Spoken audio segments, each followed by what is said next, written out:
What is up, YouTube? This is Zach. We got Kellen and Dave here with Dream Media Home Theater. If you guys are not a subscriber already, make sure you smash that subscribe button down below and give us a big thumbs up on this video. We got another Ask the Pros video, kind of piggybacking off of another video that we did on subwoofer placement. How many subwoofers should I get?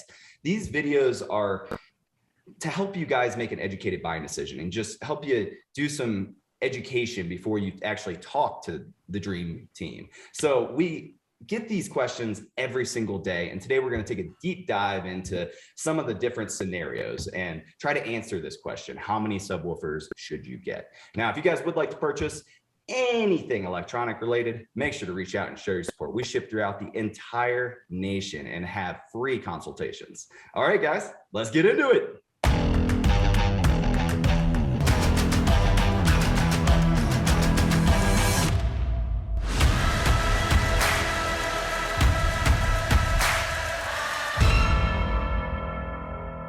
All right, welcome back, guys. How many subwoofers do you need? Kellen, you want to kick us off? Yes, this is a frequent question that I get. How many subwoofers should I get? You have two on your proposal. You always talked on two. Is two really necessary for my room size? Those are a lot of follow-up questions that we have with a lot of our customers.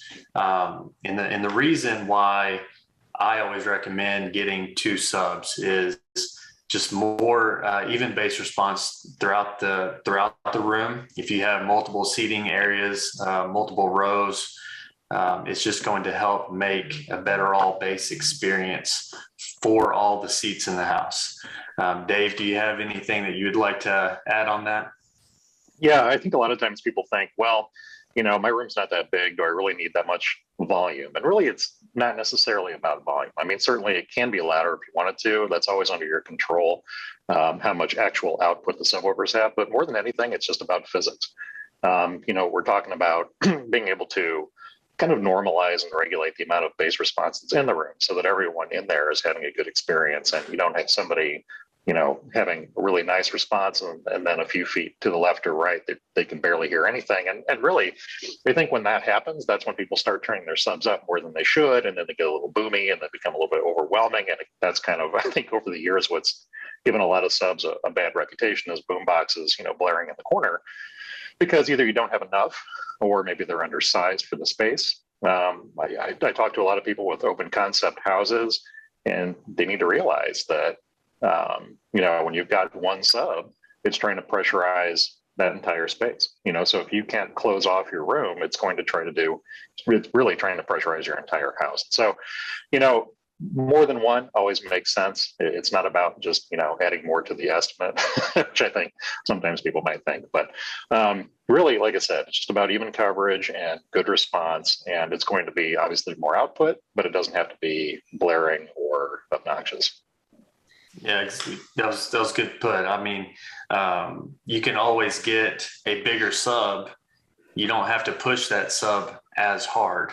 You can always turn it down. You can certainly have the headroom if you want to. You know, the wives are out of the house or kids are gone for the weekend. You can certainly crank it up then. But you know, it's not that you have to run it full bore all the time. You can certainly tone it down to just get so that subwoofer's not having to work as hard as, you know, a smaller sub would for the same space. I've actually done a lot of videos on this and tried to show you guys in the videos where I'm sitting in the front left seat in a theater. Specifically, you know, when you got a couple rows, you really struggle with bass. You're sitting in the front row right there, subs in the left-hand corner, and you're like, wow, this thing is like blowing me out of the water. Plenty of bass, but I can't hear the dialogue clearly. That's not what we want, right? So then I'll like go back to the back row in the middle seat and it sounds decent. And then we go and throw a sub in the back corner and dial down that front one. Well, now you're getting better dispersion. So you're hearing that mid-range through your woofers, and you're hearing high frequency audio that's coming through clear. And you're just getting a much better experience. You're hearing all of the notes in your surround sound system. And the more subs you add in, like the guy said, yes, it's going to rack up the bill. And yes, you're not using all of those subs to their full potential, but your experience is insane. And you can do, I was going to say, you can actually do smaller ones if you wanted to, you know, instead of doing one or two huge ones. I kind of wanted to go into that a little bit too. So it's when you're looking at like a $3,000 subwoofer and a $600 subwoofer, there's a reason they cost dramatically different, right? Like it's how low in frequency response they're going. So it's tightness, it's how deep it is. And when you get multiple high-end subs all hitting really low in frequency response and really tight, then you can start hearing that mid-range a lot better, and your high frequency is coming through clear. So we're here, guys. We can absolutely start with one really nice subwoofer, or even try to, if you've never had a theater before, you're going to be blown away with mid-level subs. But generally speaking, with the right placement, more subwoofers is going to be better. Is that a good statement, guys? Yeah. I'd say that's an accurate statement. Unless you have an upgrade path for all my audiophiles out there where you're like, I just want quality and you're going to build off of it. That's not a bad way to go either.